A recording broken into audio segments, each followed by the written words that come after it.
दोस्तों, रात का जो समय होता है यह बहुत ही खास होता है, क्योंकि दिन में आप किसी को कितना भी याद कर ले, लेकिन रात में जब आप किसी को याद करते हैं तो पूरी फोकस के साथ पूरे दिल से याद करते हैं। रात का समय एक ऐसा समय होता है जब आप कोई भी फिजिकल या मेंटली एक्टिविटी नहीं कर रहे, आप रात में एकदम शांत होते हैं और उस समय उस व्यक्ति को आपको सबसे ज्यादा याद आने लगती है। आप चाहकर भी उस पुरुष को भूल नहीं सकते। कहा जाता है कि रात के समय अगर आप किसी को दिल से याद करते हैं, पॉजिटिव होकर याद करते हैं, तो सामने वाले व्यक्ति तक आपकी आवाज जरूर पहुंचती है। लेकिन लोग क्या करते हैं, किसी को प्यार नहीं मिल रहा, किसी के साथ धोखा हो गया है या आपके पार्टनर ने आपको छोड़ दिया है, तो उस समय आप निगेटिव चीजों को सोचने लगते हैं, उदास हो जाते हैं या फिर किसी थर्ड पर्सनल के बारे में सोचने लगते हैं या झगड़ा भी हो जाता है तो निगेटिव चीजों को ही सोचने लगते हैं। तो इस समय रिजल्ट हमेशा निगेटिव ही मिलता है। यदि आप ऐसी समस्या से परेशान हैं तो आपको निगेटिव नहीं बल्कि पॉजिटिव आपकी लाइफ में फिर से वापस आ सकता है या आप दोनों का रिश्ता बहुत अच्छा चल सकता है। इस तरह से अगर आप पॉजिटिव चीजों को सोचोगे तो आपके साथ पॉजिटिव होने लगेगा और आप पॉजिटिव वाइब्रेशन सामने वाले व्यक्ति तक जरूर पहुंचा सकते हैं। इसके जरिए वह आपको याद करेगी और आपसे बात करेगी।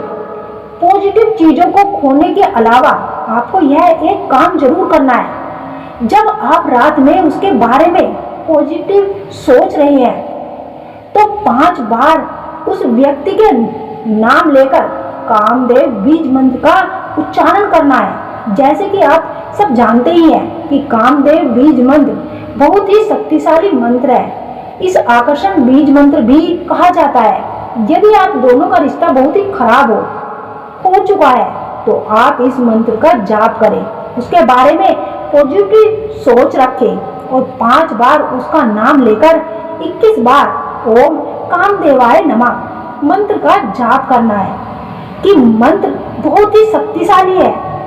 आप उंगली की सहायता से गिनकर बोल सकते हैं, लेकिन एक शांत जगह पर बैठकर जब आपका ध्यान पूरी तरह से शांत हो उस वक्त बोलना है। अगर किसी महिला से बात करते समय अगर आप उसकी तरफ देखते हैं तो उस समय वह महिला आपके बारे में ये बातें सोचती है।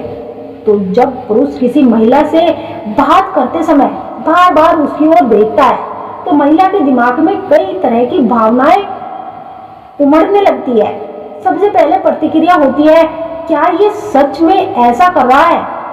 हाँ, आप भले ही सोचे कि आपकी नजरें बहुत ही चालाकी से इधर उधर घूम रही है, लेकिन सच मानिए कि महिलाओं को यह फौरन समझ में आ जाता है। उनकी आंखों में एक स्वाभाविक स्कैनर होता है जो आपके इशारों को एक सेकंड में भाप लेती है।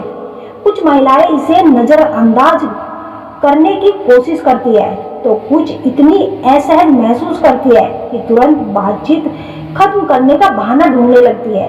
लेकिन यही कहानी खत्म नहीं होती। असल में महिला के दिमाग में एक माइक्रो फिल्म चलने लगती है। मनुष्य के मनोविज्ञान में संबंधों और भावनाओं को भूमिका बहुत ही महत्वपूर्ण होती है। जब कोई व्यक्ति किसी के प्रति अत्यधिक आकर्षित या जुड़ाव महसूस करता है तो वह अक्सर उस व्यक्ति के बारे में बार बार सोचने लगता है। खासकर यह जुड़ाव विपरीत सदस्य के बीच होते हुए भी भावनाएं और भी गहरी हो जाती है। जब कोई पुरुष किसी स्त्री को अपने दिमाग से बाहर नहीं निकाल पाता तो यह उसकी मानसिक और भावनात्मक स्थिति को दर्शाता है। स्त्री और पुरुष के बीच भावनात्मक संतुलन ही बहुत महत्वपूर्ण होता है। अगर किसी संबंध में यह संतुलन बिगड़ जाए तो दोनों के लिए चुनौतीपूर्ण भी हो सकता है और यह स्थिति उस वक्त और भी गंभीर हो जाती है जब वह स्त्री उस पुरुष के जीवन से दूर हो जाती है। यदि कोई स्त्री किसी पुरुष के साथ शारीरिक और भावनात्मक स्तर तो यह विचार उस पुरुष के मन में लंबे समय तक रहता है अक्सर स्त्रियां सहानुभूति और स्तर या व्यवहार करती है जो पुरुष को भावनात्मक रूप से आकर्षित करता है। यह आदत बनी जाती है और पुरुष उस स्त्री को भूल नहीं पाता। स्त्रियों का व्यवहार, उनकी बातें, उनके छोटे छोटे क्रियाएं भी पुरुषों के मन में एक सक्रियता को प्रभावित करता है। और यदि कोई स्त्री किसी पुरुष को मुश्किल समय में सहारा देती है तो पुरुष के लिए उस स्त्री को भूल पाना मुश्किल हो जाता है। समाज में अधूरी प्रेम कहानियों का बड़ा प्रभाव होता है। कई बार पुरुष इन्हें अपने जीवन के साथ जोड़कर देखते हैं और भावनात्मक रूप से कमजोर हो जाते हैं। इस प्रकार की स्थिति को गहराई से विश्लेषण करने के लिए मनोविज्ञान में कुछ महत्वपूर्ण सिद्धांत है जो पुरुषों के मस्तिष्क में किसी स्त्री की छवि बार बार उभरती है तो यह स्मृति के रूप में दिमाग में दर्ज हो जाती है और किसी व्यक्ति के बारे में सोचने से मस्तिष्क में डोपामाइन रिलीज हो जाता है जो खुशी का एहसास कराता है। जब कोई व्यक्ति बार बार एक ही भावना को महसूस करता है तो वह भावना एक चक्र के रूप में दिमाग में गहराई से बढ़ जाती है और वही क्रियाएं उसके दिमाग में घूमने लगती है।